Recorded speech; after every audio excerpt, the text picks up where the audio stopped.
This is a source code setup tutorial.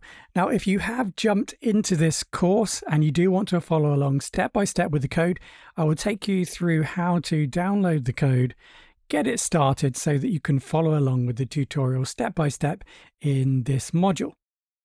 If you have already been following along step by step, you won't need this guide. You will already have the code base, assuming that you completed the last tutorial in the last module. You already have the code ready to start this module.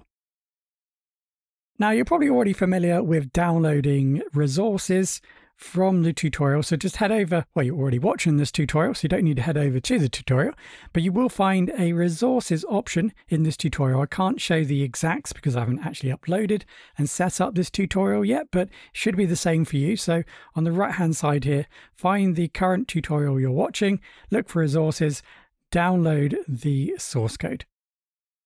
Once you've downloaded the source code, you will need to extract it if you're not familiar with that. It is a zip file, so on Mac it's really simple. Just double click and it creates a new folder. If you're on Windows, you'll need to right click and unzip. Find the option to unzip or decompress. Decompress? I think that's right. So find the option just to extract, even that's probably the word that they use on Windows, extract.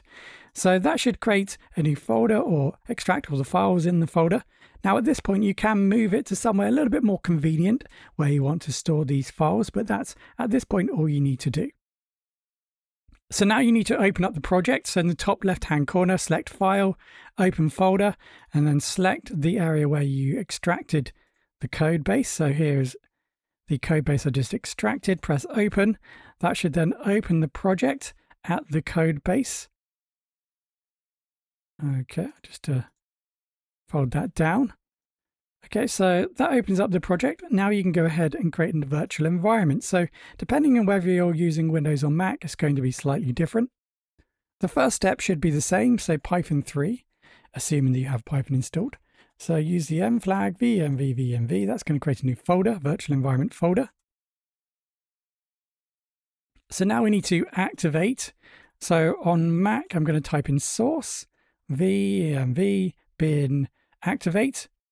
Now, if you're on Windows, you're probably going to type in something like this, VMV / scripts / activate.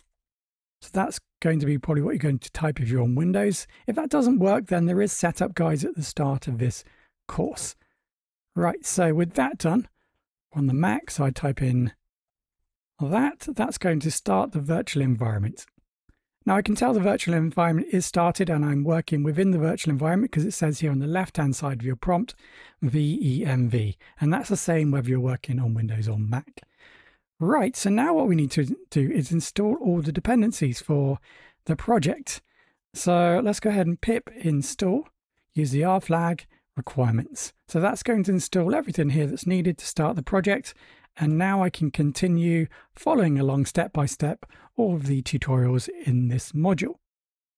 Now, depending on what version of Python you have installed, will depend on whether you receive the following error. So if you have one of the latest versions of Python, the likelihood is that you're going to receive this error, no module found.